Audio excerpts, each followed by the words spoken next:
Menyambung kajian kita, mari kita awali dengan bismillahirrahmanirrahim.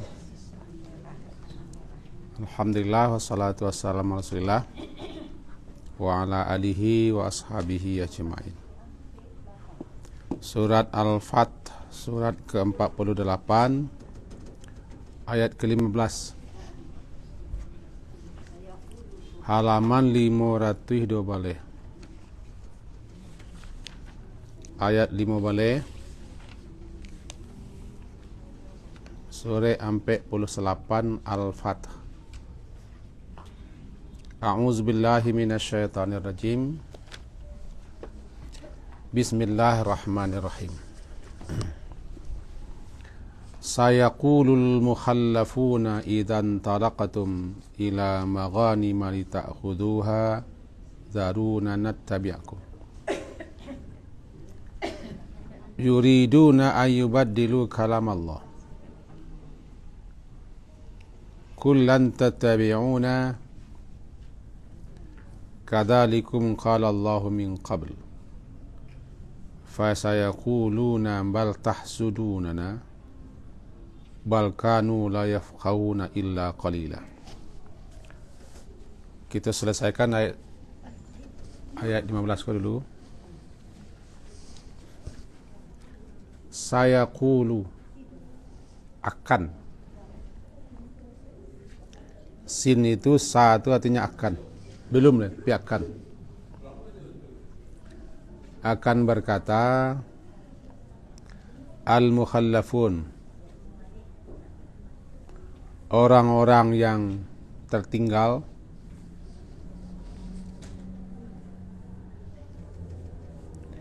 idzan talaqtum, apabila intalaqtum, apabila kamu berangkat pergi, ila maghanim, untuk mengambil harta rampasan perang, litakhuzuha, untuk mengambilnya, zaruna, biarkanlah kami nattabi'akum, kami mengikuti kamu. Yuriduna, mereka ingin, ayyubaddilu, yubaddil, mengubah, merubah kalam Allah, mengubah kalam Allah, itu janji Allah. Kul, katakanlah, lan, sekali-kali tidak akan tattabi'una, kamu akan mengikuti kami. Kadzalikum, seperti demikian itulah, qala Allahu min qabl, Allah telah menetapkan, atau Allah telah berkata, min qabl, semenjak sebelumnya. Fasayaqulun, maka mereka akan berkata, bal tahsudunana, sebenarnya tahsudunana, kalian kamu dengki kepada kami. Bal kanu, bahkan malahan adalah mereka itu, la yafqahuna, tidak mengerti, tidak paham, illa qalila, melainkan sedikit. Mari kita pahami. Mengingatkan kajian lampau, ketika Nabi hendak melaksanakan umrah di tahun ke-6 Hijriah, artinya setelah Nabi dengan para sahabat berada 6 tahun di Madinah, maka beliau berkeinginan untuk umrah ke Makkah. Sekaligus bagi sebagian sahabat-sahabat kaum muslimin melepas rindu kepada kampung halaman setelah 6 tahun, atau ingin ketemu dengan sanak saudara sebagian yang masih ada di Makkah. Maka terkumpullah ketika itu sekira-kira 1.400 sampai 1.500 kaum muslimin berangkat menuju Makkah. setelah 6 tahun di Madinah. Itu namanya tahun ke-6 Hijriah. Beliau memang pergi untuk umrah dan tidak bawa senjata-senjata pelengkap perang. Paling-paling hanya sekedar membawa untuk penjaga diri di jalan. Kemudian berita itu tersiar kepada orang-orang kafir Quraisy bahwa Nabi Muhammad akan dengan kampung, dengan apa, dengan kaum muslimin menuju Makkah. Tentu mereka tidak bersenang hati. Mereka galanglah kekuatan dan seterusnya. Ada kelompok yang tidak pergi karena mereka mengatakan pergi mati itu. Mantan nangok Muhammad ko ndak kepulang lagi, ndak kebalik ke Madinah. Allah nak akan menolong mereka. Mereka ko namanya mukhallafun,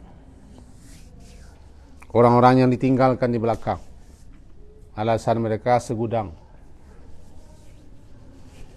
Maka alasan mereka adalah saya akan menjaga keluarga kami dan harta benda kami. Kok pai sewak sadolah. Lalu mereka minta izin untuk tidak ikut. Sebenarnya bukan harta, bukan saudara, tapi dia takut pai. Karena menurut anggapan mereka, ikut pai perang, pai mati. Itulah alasan-alasan kaum Arab Badawi, Arab pelosok dan kaum munafikin.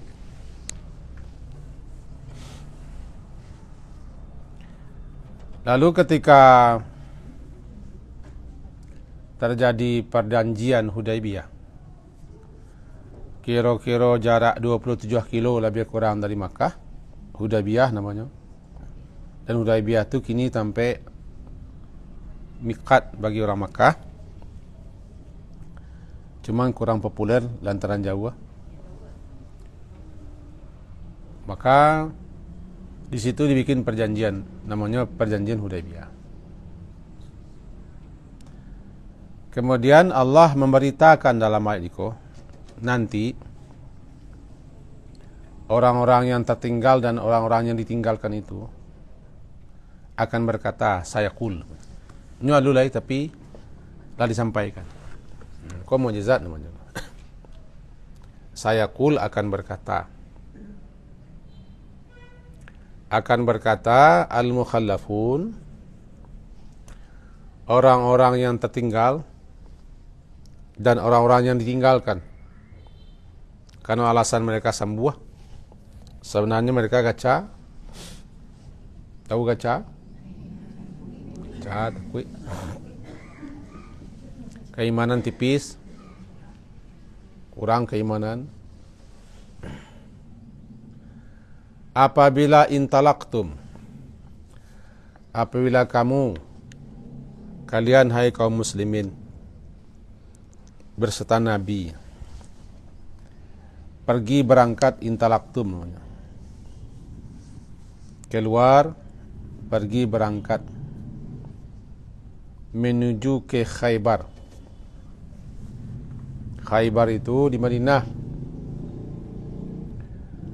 Dulu terkenal dengan kesuburan tanahnya. Bahkan bisa dikata di Madinah itu termasuk wilayah tersubur. Salah satu wilayah tersubur adalah Khaybar. Di situ ada anggur-anggur, ada kurma dan buah-buah lain. Tapi wilayah itu menjadi pemukiman orang Yahudi. Orang kaya-kaya Yahudi, orang pedagang-pedagang Yahudi lah bikin perkampungan di situ. Bahkan mereka lah membuat perbentengan di situ. Terkenallah benteng mereka yang sangat kuat dan kokoh. Bahkan pasukan besar pun datang untuk meruntuhkan benteng untuk Kamisah. Itu kekuatan benteng mereka. Dan mereka banyak di situ.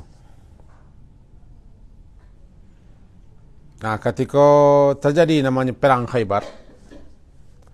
Perang Khaybar itu terjadi setahun setelah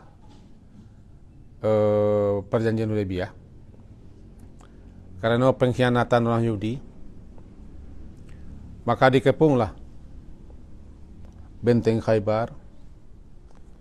1.600 orang melawan 10.000 orang Yahudi, 10.000 kaum muslimin 1.600.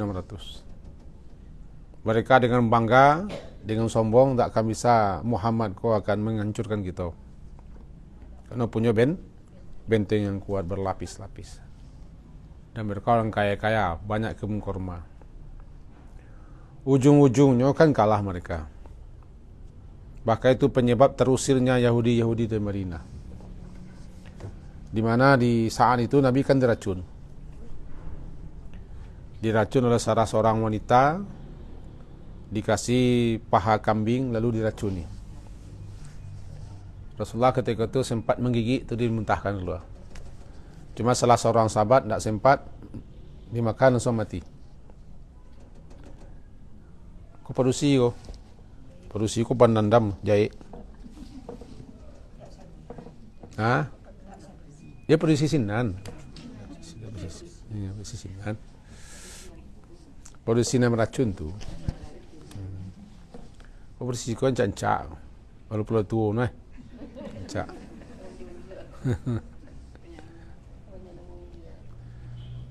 Nah, kalau tanya kenapa diracun? Kalau memang kau Rasul, kau pasti nak mati dah. Tapi kalau engkau nak Rasul, sampai kami selamat.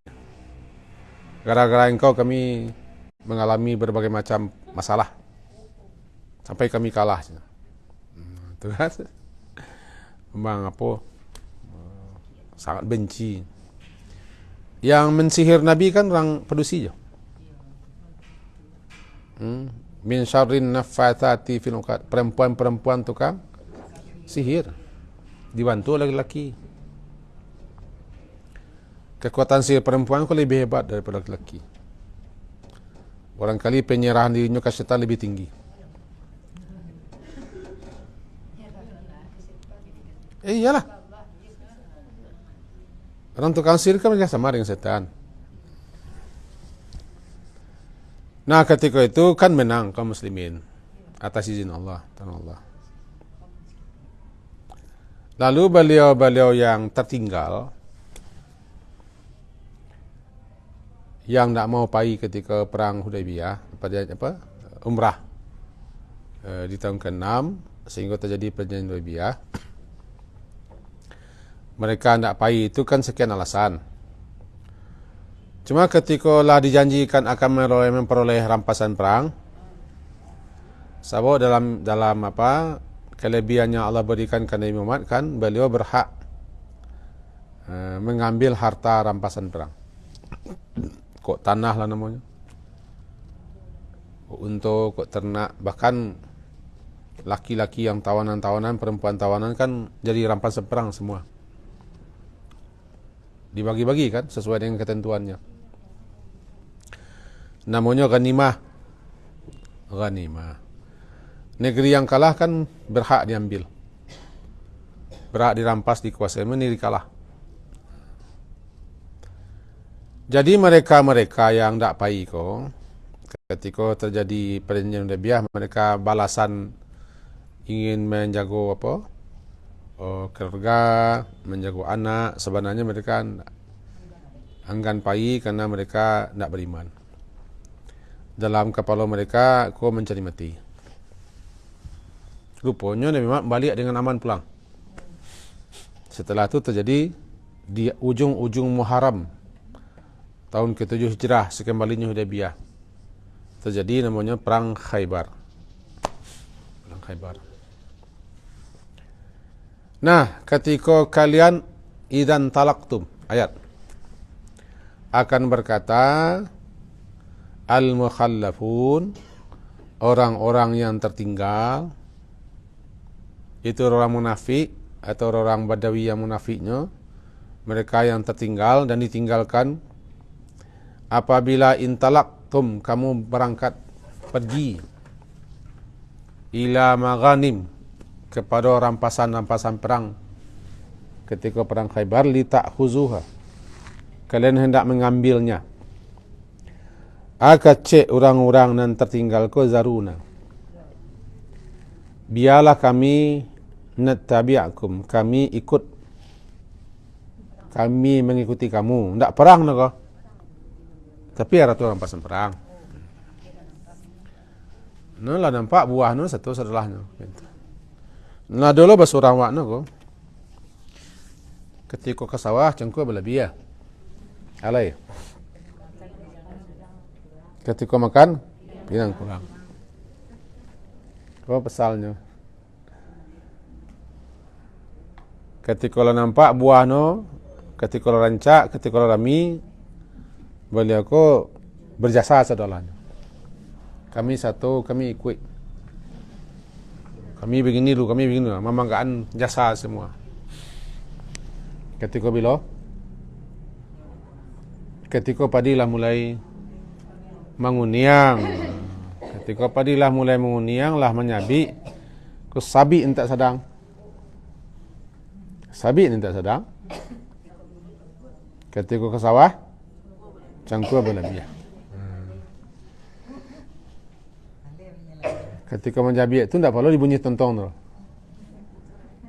Tidak perlu bunyi tontong. Jadi di orang Minang ko lah do sepituano. Ketika menang perang Khaybar, dihalalkan harta rampasan perang, tanah Khaybar, kebun-kebun Khaybar, harta-harta, onta-onta, tawanan-tawanan. Bahkan salah seorang istri Nabi kan orang Yahudi tu. Yang mula-mula benci ke Nabi, tapi lah tahu saya Nabi berbalik. Antara benci dan cinta tu kan setipis kulit ari. Ambo dak situ tu dah. Kecerita lo ambo nak ke bini balik payah lo jadi. Tuduhan ibu-ibu ku kalau cara tentang itu kan tuduhannya langsung saya kalau ke bini lo ustaz ku je. Cerita kan. Jadi kecek beliau zaruna. Biarlah kami, tinggalkanlah kami, nattabi', kami akan mengikuti kamu. Kesatu lo beliau. Tentu ya, nampak sih, tapi cakap ke jiwa. Kamu Nabi.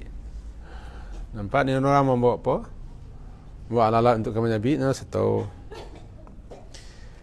Ikolah namanya lah tiuk-tiuk. Lah tiuk-tiuk. Lah tahu tiuk-tiuk lah menjadi kulikek. Maka bagi para pejuang itu harus tahu, harus mengerti akan ada orang-orang seperti kau. Disitulah diuji keikhlasan. Kalau memang ikhlas berjuang, tiba dawak kan tak berjuang perang juga, mengurus kok musaji lah, kok panti lah, kok masyarakat lah, kok sekolah lah, kok MDA lah. Ada diurus semua. Dulu habis-habisan. Dulu terseot-seot. Kemudian nampak kamu saji lah mulai rami. Kok panti lah begini. Bacalah semua kok MDA lah begitu. Itulah. Akan nampak tu. Dan kena mencibir-cibir cakap lah mulai senyum. Kau para pejuang harus memahami kau. No, namalah tiuk-tiuk. Di situlah diuji keikhlasan. Dulu diajak banyak singinyangnya, banyak ulahnya. Kini zaruna. Zaruna. Tinggalkanlah kami, biarkanlah kami nak kapai Allah. Tertangkap kan? Yuriduna ayyubaddilu kalam Allah. mereka menghendaki, mereka inginkan untuk merubah kalam Allah. Kalam Allah, perjanjian Allah, di mana Allah telah menjanjikan bahawa siapa yang pergi bersama Nabi, pergi umrah, kemudian terhalang di Hudaybiyah, maka terjadilah perjanjian Hudaybiyah. Siana satu berangkat dengan Nabi dijanjikan akan mendapat ghanimah, harta rampasan perang kalau terjadi perang. Jadi terjadi perang, sesudah ko dapat harta rampasan perang. Siana satunya Nabi dapat semua. Tertangkap tak maksudnya tak? Jadi ketika siana berangkat Nabi pergi umrah, lalu umrah tak jadi karena terhenti di Hudaybiyah, terjadilah perjanjian Hudaybiyah. Siana ikut pergi Nabi, Allah janjikan melalui Nabi akan mendapat harta rampasan perang. Rampasan perang tu banyak tu. Tanah-tanah lah. Di masing negeri yang kalah dibagi-bagi. Ketika terjadi perang dunia pertama dan kedua kan dibagi-bagi ni dunia oleh pemenang perang. Dulu kan pemenang perang sekutu. Sebelumnya perang satu pemenang Jerman kan, dan Jepang kan dibagi-bagi saja. Negara Arab tu kan caya dibagi-bagi. Itu risiko kalah perang. Pemenang bisa merampas bukan harta saja negara. Negara Indonesia 3,5 baik. Berkata orang Belanda saya membiak. Asia kan negara jajah. Betul je. Jadi Allah telah janjikan siapa saja yang ikut dengan Nabi, nanti terjadi perang berikutnya, menang akan mendapat harta sebab perang. Itu janji Allah. Nah, mereka yang tidak ikut ko, satu-satu lo mengerendeng-gerendeng ke pai dengan alasan-alasan begini. Padahal Allah sudah menetapkan nang kapai adalah orang-orang yang telah ikut dengan Nabi sallallahu alaihi wasallam. Tetapi mereka hendak merubah janji Allah. Allah telah mengatakan tak boleh pergi kecuali nan ikut Nabi dulu perang ketika pergi umrah. Tapi yang tidak memaksa diri lo nak pergi kini. Barangkali ujungnya dek harta rampasan perang. Jadi mereka hendak merubah kalam Allah. Kalam firman Allah. Ada makasih janji yang telah Allah janjikan kepada kaum muslimin. Kul, katakan, ya Muhammad, lan tattabi'una, sekali-kali kalian tidak boleh mengikuti kami. Kadzalikum, seperti demikian itulah, atau demikianlah bagi kamu, qala Allah, yang telah Allah berfirman sebelum kau. Bahasa saya hendak pergi Nabi umrah, tidak boleh pergi, tidak boleh pergi, tidak dapat jatah harta rampasan perang. Kecil mereka fasayakulun, maka mereka akan berkata, kata mereka, tidak ada lagi Allah firman. Allah tidak ada berfirman, Allah tidak ada bilang begitu. Allah tidak ada menyebutkan begitu. Sabananya kalian dangki kepada kami. Itu John. Sabananya kalian bingit dangki kepada kami. Bang dangki, karena nanti kami dapat lah. Kalian takut kali bagi-bagi. Jatah kalian kami usai. Sebenarnya kalian bingit sana. Maksudnya mereka kok ingin merubah janji. Suatu perjanjian yang ke satu yang akan ikut adalah yang ikut dengan Nabi. Kini kau mereka tidak ikut. Tidak ikut. Cuma ketika akan mendapat harta rampasan perang, mereka memaksa diri mau ikut. Inginnya merubah ketentuan itu. Lalu mereka katakan, fasayaqulun. Maka mereka akan berkata, Allah tidak ada mengatakan seperti itu. Allah tidak ada berfirman seperti itu. Kau kepandaian kalian sebenarnya kalian bingit ke kami. Tahsuduna. Kalian bingit, kalian cama, kalian serakah supaya kami jangan dapat. Itu bahasa awak.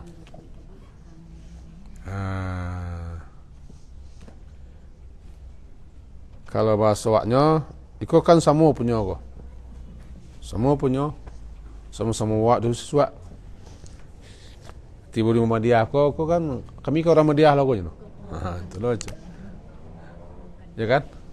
Ketua Ansyah lah. Kami kan orang Muhammadiyah lah kau. Ada kartu kami mah. Ketika bila lu ngecek tak itu? Halo. Ketika lah kuniang. Amin Muhammadiyah. Akan terus terjadi seperti itu dalam sepanjang zaman. Ketika kekecewaan, dululah ambil kesepakatan misalnya. Nanti kalau menjadi lawah keuangan kita urikin ya, aku kita sajonya. Coba kita nan berusaha, kita nan berkorban, kita merintis. Kalau nak satu apa? Jadi segini ya, kesian tak satu apa? Bapak ibu saya nak satu apa? You nak kau dapat hasil, kau nak satu lah. Itu janji. Oh rupanya maju, rupanya berhasil, rupanya hebat. Ni tak payah dulu. Alasan 1001. Kami mengko nak payah dulu, nak satu dulu kan. Mengko bagaimana begini begitu. Kini keluarlah jurusnya. Sebenarnya kalian bingit ke kami, takut kami setahun. Kami setahun begini. Tak sebenarnya kita kan sama nak. Amo dek gadang di organisasi tak bayangnya. Wak sama-sama Muhammadiyah nak. Bukan atau Muhammadiyah kau. Atau Muhammadiyah kau. Lebih waktu kata gitu. Jadi kalau tidak ikhlas, tidak murni kita berjuang, ya, bakal cintam, bakal rumah. Para buen kue. Kayak realitanya memang begitu. Di Masen, sejak di kampung-kampung lah, mengawak mengari di kampung namanya tukang caliak tu. Kan caliak ke tangan di tepi-tepi tagak. Tapi rasul-rasul kalai beko. Nulah satu lain Sarawak tu. Orang ko nama ngoceh. Di mana nama ngoceh. Di lapau, di pelanta, tepi jalan, di surau-surau. Ketika irit pengajian itu kecilnya kan. Dia saksi suat gitu. Cuma kita nan batu-batu awal, ya harus sabar. Ada seperti. Tak tahu kisahnya kan? Aku namanya al-mukhallafun orang tu. Siapa? Mukhallafun, orang-orang tercici. Orang-orang tertinggal dan ditinggalkan. Orang banyak elah, banyak alasan. Banyak rede. Kalau kapai itu, kalau ke satu tu banyak alasannya. Bagaimana, begini, begitu. Kalau kabayu, ada main tidak. Ya. Tapi nampak orang ke makan sama lah. Jawi siku rumahnya. Makan gulai manis nah. Kenapa aja kon satu kon kena kerajau ke nak kerajau men tu apa merah apanya tu. Merah mukanya kan. Dari kan di kampung Serang kan? Lain tak di kampung bosan kah? Di kampung sana. Bal fasayaquluna, maka kelak atau mereka akan berkata, sabananya kalian dangki saya ke kami supaya kami jangan satu minum. Tahsuduna kan iri ya. Hasad, sabananya kalian dangki pada kami supaya kami jangan satu, supaya kami jangan ikut. Itu kecek mereka supaya kami jangan dapat lo jetah. Lalu dibantahlah, bal sabana dan sabana bananya kanu adalah mereka ko la yafqahun, tidak mengerti dan tidak paham. Tidak paham, sabananya tak paham itu adalah harta rampasan perang dikhususkan untuk orang yang satu. Dan pergi parang tu pergi berjihad, tak pergi jalan-jalan. Pergi berkorban, memberikan apa saja, harta, nyawa, waktu, surga dikorbankan semuanya. Dikorbankan semuanya. Itu nan jihad. Nah mereka kau tak paham, tak mengerti. La yafqahun, mereka tidak paham dan tidak mengerti, kecuali kok lai qalilah, saketik. Pelajaran yang kita bisa ambil ayat 15. Kita ambil pelajarannya dulu. Pertama, kau pelajaran dawak gua. Kalau ayatnya dan tafsirnya kan itu jadikan kan. Akan terus ada dalam masyarakat orang-orang yang banyak rede mereka. Banyak rede itu apa seminangnya tu? Banyak alasan.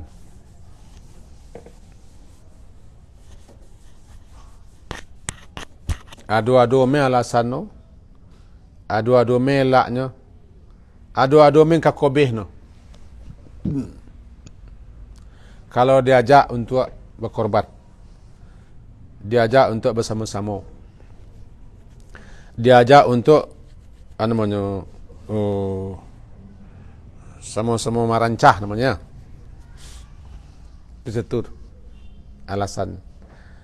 Yang kedua, tipe-tipe orang takai koko namanya tipe-tipe orang munafik. Orang munafik akan ada seperti itu. Sebab orang munafik ko nyo beramal tu ndak dorongan imannya tu. Yang mendorongnya ingin cari orang, ingin tahu orang. Itu yang pertama. Yang kedua, akan ada juga orang yang sok jadi pahlawan, memamerkan, memanggakan, nyo ikut satu, ikut berkorban, ikut berjuang, walaupun sabananya sakakinya.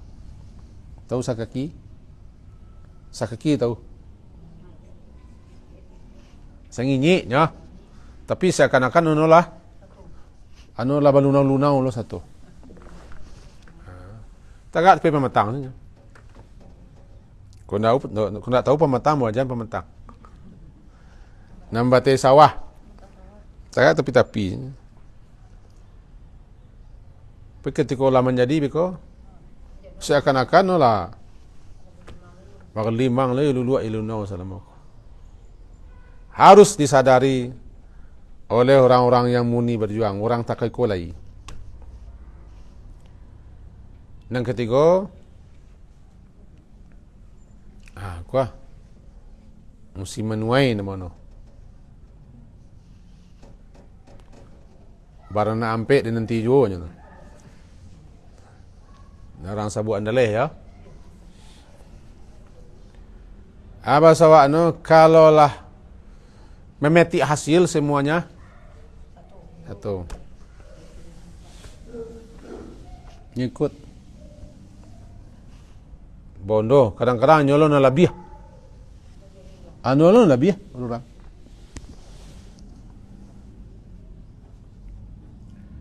Kau nak kaji ni kau? Contoh sen. tiba di bari raya nak lebih dari Indonesia. Orang nak puasa atau orang tak puasa? Ha? Biasa no orang tak puasa no keberlebihan benar. Main tarawih lagi enggak. Ang tali puasa tak enggak. Tapi sapakan karaya tu nulah. Akal liwi dan. Ateh lo pada merak pula yang nak daro bentuk no. No pelaminan dibuat orang untuk nak pula nak daro. No kelabian duduk sini. Jadi kalau tibalah menyabi, semuanya ikut. Akan ada seperti bahasa Indonesia salah. Bahasa Indonesianya. Harus sadar para orang-orang yang ikhlas akan ada orang takai. Menimbak teh kudo tiba kena tiang pita tu tegak nang muka. Tiba ke foto-foto ke meja-meja menyebut apa anu menyambut apa anu. Tiba apa anu lah mejeng-mejeng. Anu satu mempersilah orang kan. Kalau bahasa wakna kapunduang penjagonya.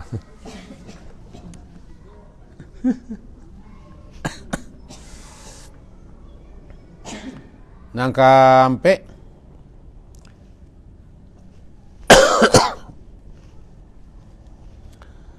mereka orang yang bertabiat seperti itu pandai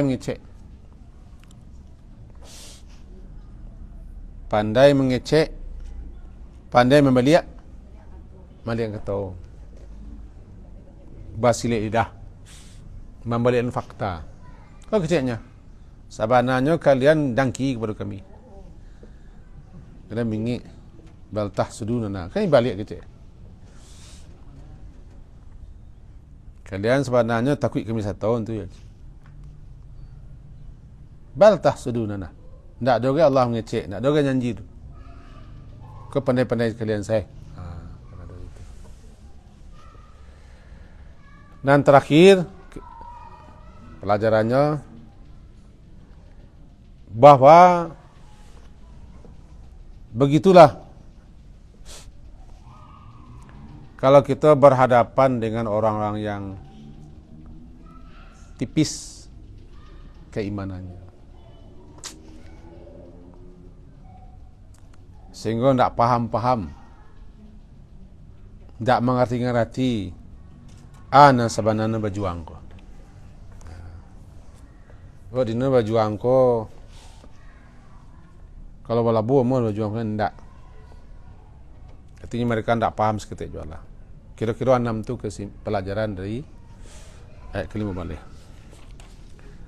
Mari kita lanjut ayat 6 balik. Qul lil mukhallafina, katakanlah ya Muhammad, minal a'rabi, kepada orang-orang yang tertinggal di kalangan orang-orang Badawi,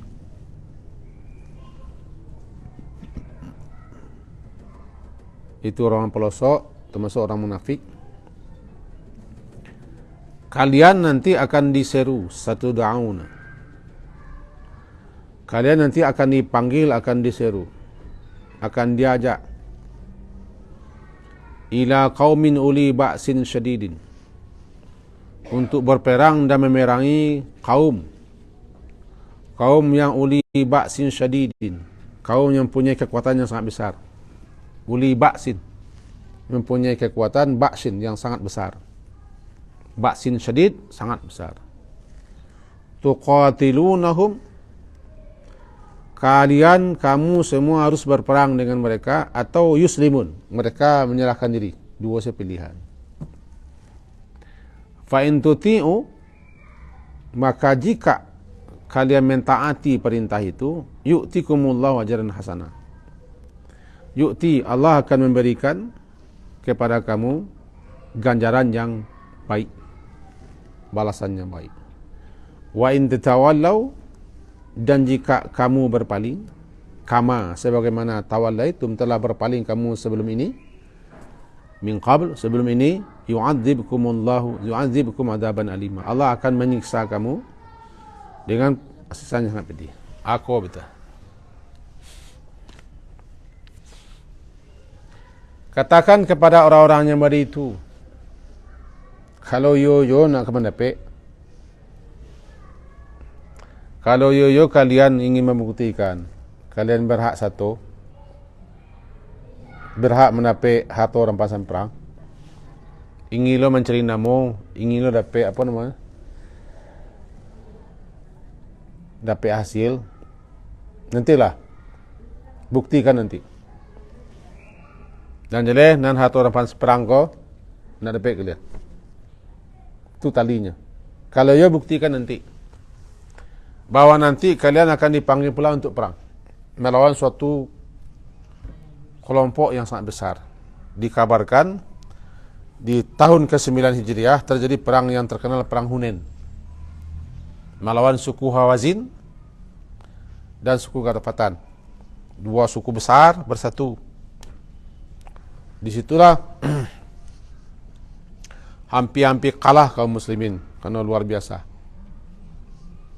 Mula-mula lah menang, tapi kini balik. Ujian berat. Nah, kalau kalian ingin juga membuktikan bahawa kalian berhak, nanti kalian akan dipanggil untuk perang. Sebab muncul kami mengatakan kami satu, kami begini, kami gitu. Nanti buktikan.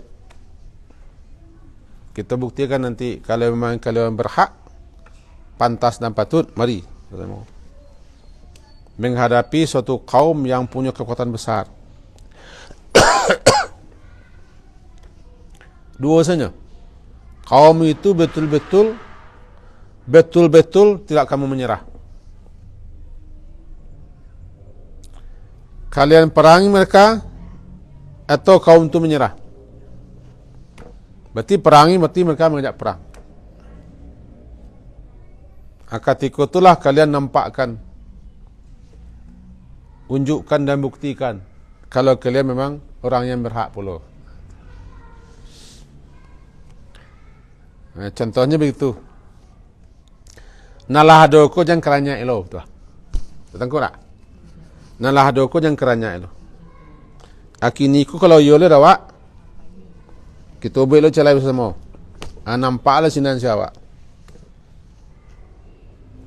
Baru ketika tu bukan nampak siana sabanayo. Nyalah dah dua kalau kami hi.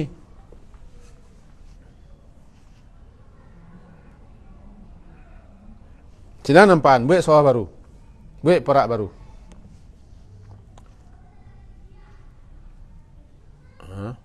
Baru sinan. Tapi nalah dua kok berkerantai le punya orang. Jika di zaman Nabi, kaum munafik aku diajak. Akan tiba masanya nanti, kalian akan diseru untuk pergi berperang melawan pasukan yang sangat besar. Kalau zaman Nabi namanya perang Hunain. Kalau zaman para sahabat, perang besar melawan Romawi dan Persia. Nah, ketika itulah alasan kalian. Alasannya ke boleh. Boleh alasan. Tapi kalau ingin juga membuktikan bahawa kalian termasuk orang yang pantas dan patut mendapat aja kok. Begini mah. Kalau zaman kini mendapat untung dan bagian tak. Perang. Sampai mati. Sebab kaum itu nak akan menyerah atau mereka perang mereka atau menyerah. Kalaulah berhasil kalian, Allah akan beri kepada kalian ganjaran yang sangat besar. Ajaran hasanah, ganjaran yang baik. Yu'tikumullahu ajaran hasanah. Tapi kalau kalian berpaling, mencari lo alasan balik, cari lo uzur balik, cari lo ilah balik, mau desa balun ko. Sabalunnya, harta kami saya menjaga, anak-anak kami saya menjaga, kau orang-orang sakit banyak, rumah-rumah kami kosong, macam alasannya. Kok mau itu lo kalian balik, dari luar sama lihat, dia akan menimpakan kepada kamu azab yang sangat pedih. Kau di zaman Nabi, perang tu sebenarnya perang. Tapi bisa kita ambil pelajaran. Pelajaran dan cakap. Katakan kepada orang yang bersifat, berwatak, bertingkah laku seperti ini, ang kecekkan, mau dia cakap. Kalau yo, mari sama-sama kita satu nalah do biarlah kita tagak lo celai, kita diri kalau celai, kita bangun lo celai bersama-sama gitu, dan buktikan sama-sama berkorban, sama-sama luang kemakatu, sama-sama berjariah. Kalau bahasa wakno yo kabuki sama meneki lah. Sama-sama kita. Sampai berhasil.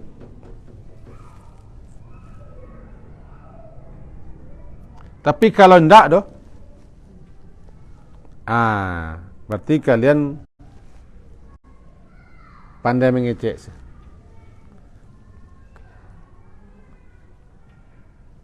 Memang utak kalian tak itu. Itu bahasa wakno. Lah tabiat kalian tak itu mah.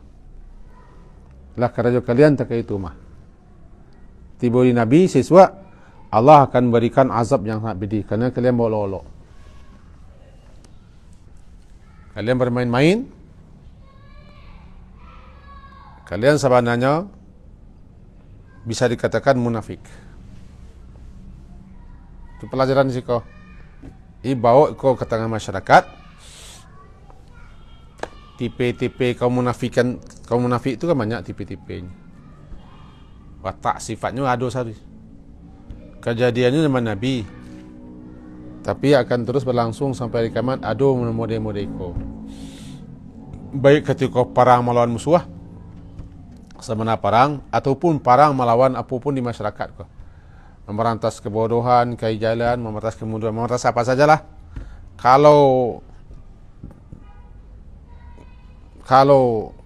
kita lah seperti itu, akan ada orang-orang yang tipe-tipe mereka. Kalau bahasa kami di kamarnya, tidak ada yang macam kau minta boleh. Tak ada yang tak boleh. Ulik nako ada yang macam ni tu macam. Kau tak tahu macam, payuak ke magik sana. Nama-nama magik macam. Tak ada yang macam ni tak boleh mentuna. Kau menjadi falsafah, menjadi moto. Dalam perjuangan kau tak ada nang tak kau ulik, ada saya mau ulik. Nang ulik kau mengata. Ada saya nak mengata. Ada sampai kianat. Ada nuwiya. Itu harus pecik. Ada saya nak munafiq, ada nak menjilat. Ada lah kamakan yang kamakan yang tiba. Di balai. Hanya satu lo je no. Ya cukup kalau macam tuan, ada orang Madiah lo je no. Pengan lah. Kelipangan. Lah. Kalau pelajaran dah ada. Itu kejiwa. Siang ini pelajaran untuk hidup dan kehidupan kita dalam masyarakat. Semoga berfaedah dan bermanfaat. Diakhiri dengan Subhanakallahumma wa bihamdika asyhadu an la ilaha illa anta astaghfiruka wa atubu ilaik. Wassallallahu ala Muhammadin wa ala alihi wa sahbihi ajma'in. Alhamdulillah.